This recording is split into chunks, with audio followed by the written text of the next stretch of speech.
आप सभी को पंडित मनीष त्रिपाठी की तरफ से जय श्री राम। आज का सब्जेक्ट है हमारा सुख। सुख किसको बोलते हैं?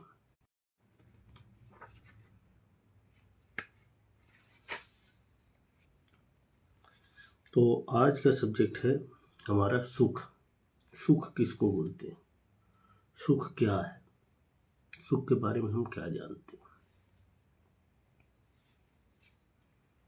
सुख के बारे में क्या जानते हैं? सुख है क्या?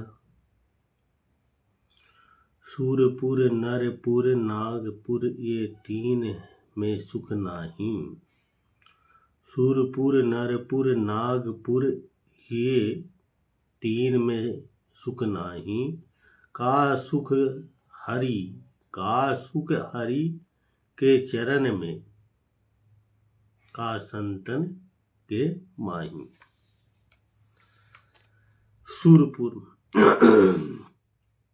नरपुर, सूरपुर नरपुर नागपुर, सूरपुर नरपुर नागपुर ये तीन सुख नाही।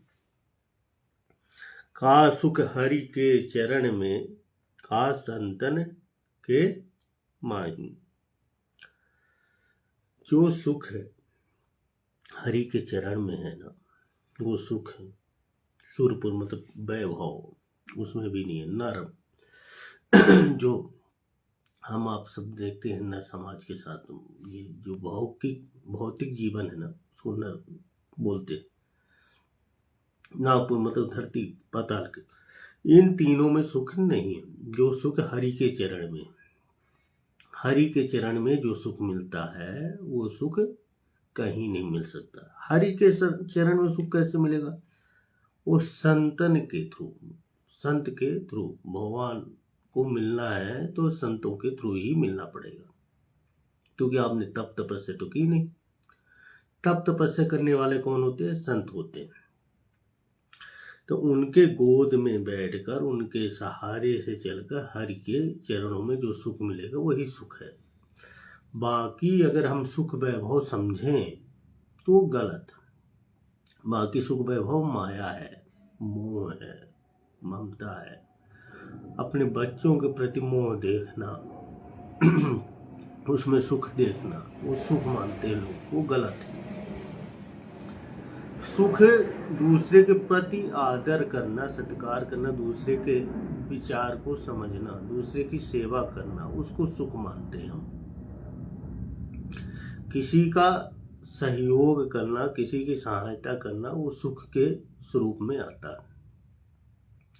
अब जब आप सत्कार, सेवा, परोपकार करेंगे तो वो सुख किस रूप में? भगवान के रूप में मिलेगा। सुख कई रूपों में मिलता है। एक हरि भजन से भी सुख मिलता है। एक सुख ये है कि जहाँ हम किसी की सेवा करते हैं उसको हरि रूप में देखें। चाहे माँ बाप की सेवा करें, चाहे बड़े बुजुर्ग की करें, चाहे किसी व्यक्ति असहाय की सेवा करें, वो सुख हरि रूप में अगर हम देखें तो वो हरि रूप में सुख मिलेगा। सुख वही कहलाता है। वो सुख नहीं है कि घर, मकान, बंगला, गाड़ी, कार ये वगैरह बना लो और बोलो ये सुख है। ये सुख नहीं है, ये दुखमय जीवन है, कष्टमय जीवन है। इन सब चीज़ों को उपभोग करने के समय अच्छा तो लगता है, और उसमें जो कष्ट होता है वो कष्ट आजीवन उम्र तक चलता है, जब तक आप जीवित रहेंगे। वो कष्ट कैसे हो सकता है? आपने गाड़ी, कार, बंगला कुछ भी लिया, अपने औषधि के हिसाब से, अपने कमाई के हिसाब से आपने खरीदा। अब वो कमाई के हिसाब से आपने खरीदा, उसकी ज़रूरत नहीं थी, उसको आपने खरीद लिया, चल लिया, फिर लिया, शौक के हिसाब से आप चल रहे हो। अब उसी में सुखमय जीवन में चलते चलते आप ये भूल गए कि भगवान का भी भजन करना चाहिए। भगवान भी है संसार में, हरि भी हैं जिनकी कृपा से हमें ये मिला है। तो वो सुख के चक्कर में आपने अच्छे मतलब कहते आपने अपने जिंदगी का मेन सुख भूल गए, जो मुझे मिलना चाहिए, जिसके लिए हमने धरती में जन्म लिया है। तो मैं धरती में किस लिए आया हूँ? इंसान बन के इसलिए आया गया है, इसलिए भगवान ने इंसान बनाया है कि आपको सोच समझ के आपके हरि के चरण में भजन कर सको, हरि के चरण की पूजा कर सको।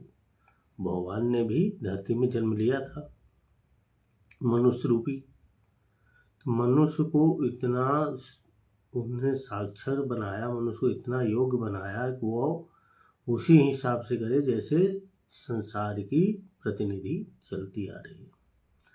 तो सुख जीवन का सबसे बड़ा मूल्य धन है प्रभु का भजन, हरि का भजन।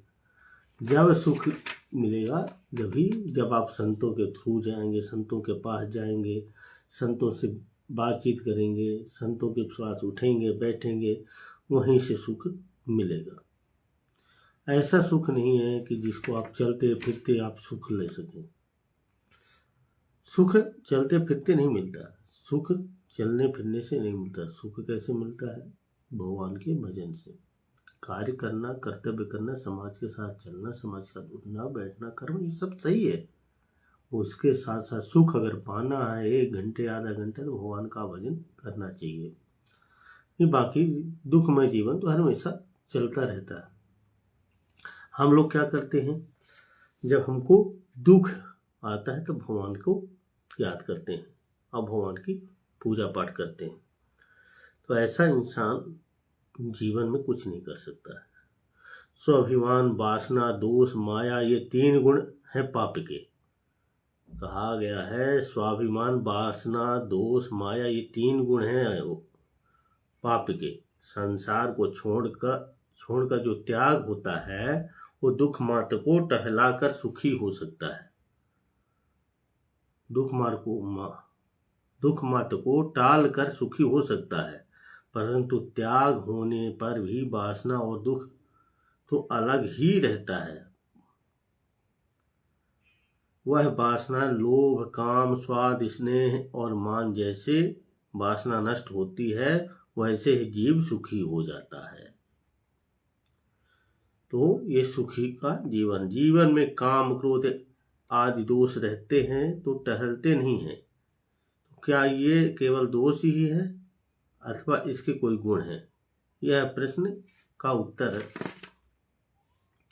यह है कि दोष पीड़ा देता है, दोष जो है पीड़ा देता है।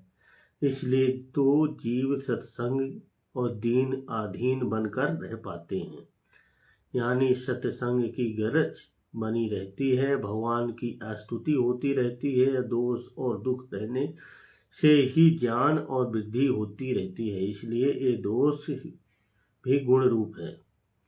ऐसे कहा जाता है कि हीरा किसी तरह नहीं टूटता, पर खटमल में रक्त से टूट जाता है।